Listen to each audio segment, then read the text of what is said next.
Item ಯಾವುದೇ ಇರಲಿ try ಮಾಡಿ ಆಚಿ ಚಿಕನ್ ಮಸಾಲಾ. ಆಚಿ ಚಿಕನ್ ಮಸಾಲಾ. ಗುತ್ತಿಗೆದಾರ ದಾಸಪ್ಪನಿಗೆ ಬಿಲ್ ಬಿಡುಗಡೆ ಮಾಡಲು ಅಧಿಕಾರಿಗಳು ಹಿಂದೇಟನ್ನ ಹಾಕಿದ್ದಾರೆ. ಎಂಜಿನಿಯರ್ಗಳ ವಿರುದ್ಧ ಲೋಕಾಯುಕ್ತಗೆ ದೂರು ನೀಡಿದ್ದ ದಾಸಪ್ಪ 2026 ಜನವರಿ 20ರಂದು ದೂರು ನೀಡಿರುವ ಗುತ್ತಿಗೆದಾರ ದಾಸಪ್ಪ, ಎಇಇ ಕಾಂತರಾಜು, ಎಇಇ ರವಿಕುಮಾರ್ ವಿರುದ್ಧ ಜೂನಿಯರ್ ಎಂಜಿನಿಯರ್ಗಳಾದ ಕೇಶವ್ ಮೂರ್ತಿ, ಬಾಬುರಾವ್ ಜಗದಾಳೆ ವಿರುದ್ಧ ದೂರು ಕೊಡಲಾಗಿದೆ. ಇನ್ನು ಬಿಲ್ ಮಾಡೋಕೆ 10 ರಿಂದ 15 ಲಕ್ಷ ರೂಪಾಯಿನ ಕೇಳ್ತಾ ಇದ್ದಾರೆ. ಕಮಿಷನ್ ಕೇಳಿದ ಎಂಜಿನಿಯರ್ಗಳ ವಿರುದ್ಧ ಕ್ರಮಕ್ಕೆ ಒತ್ತಾಯ.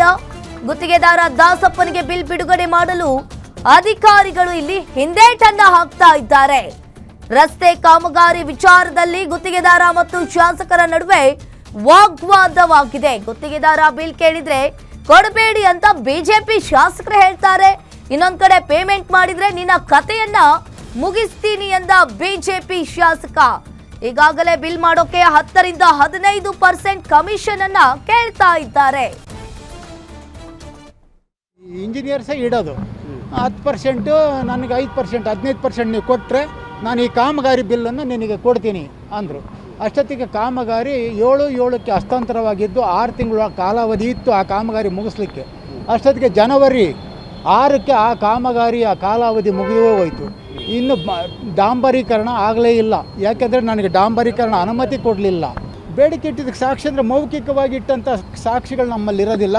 ರೆಕಾರ್ಡ್ಸೇ ಹೇಳ್ತಾವೆ. ಬಿಲ್ ಬಾಡಿ ಬಿಲ್ ಡಿವಿಷನಿಗೆ ಕೊಟ್ಟು ವಾಪಸ್ ನೀವು ಬಿಲ್ ತಗೊಂಡೋಗಿರೋದು, ನೀವು ಪತ್ರ ವ್ಯವಹಾರಗಳು ಮಾಡಿರೋದು, ಪತ್ರ ಇದ್ದಾವೆ, ರೆಕಾರ್ಡ್ಸ್ ಇದಾವೆ ನಮ್ಮಲ್ಲಿ. ಅಂದರೆ ಬಟ್ ನೀವು ಕೇಳಿದ್ದಕ್ಕೆ ನಿನಗೆ ನಾವು ರೆಕಾರ್ಡ್ ಯಾವ ಇಂಜಿನಿಯರ್ಸು ಹಂಗೆ ಮಾಡೋದಿಲ್ಲ. ಒಳಗೆ ಬಿಟ್ಟುಕೊಳ್ತಾರೆ, ಮೊಬೈಲ್ ಫೋನ್ ಹೊರಗಿಡಿಸ್ತಾರೆ. ಇಂಜಿನಿಯರ್ಸು ಶಾಸಕರು ಫಸ್ಟ್ ಕೇಳಿದ್ದು ನಿಜ ಸರ್. ನಾನೀಗ ಅಧಿಕಾರಿಗಳ ಮೇಲೆ ಕಂಪ್ಲೇಂಟ್ ಕೊಟ್ಟಿದ್ದೀನಿ. 8 ತಿಂಗಳಿನಿಂದ ಬಿಲ್ ಮಾಡಿ ಡಿವಿಷನ್ಗೆ ಸಬ್ಮಿಟ್ ಮಾಡಿ ನೀವು ಬಿಲ್ ವಾಪಸ್ ಪಡೆದಿದ್ದೀರ. ನಾನು ಒಬ್ಬ ಪರಿಶಿಷ್ಟ ಜಾತಿಗೆ ಸೇರಿದ ಮೀಸಲು ಕಾಮಗಾರಿಗೆ ಟೆಂಡರ್ನ ಹಾಕಿದ್ದೀನಿ. ಅದೇ ಕಾಮಗಾರಿ ನಿರ್ವಹಣೆ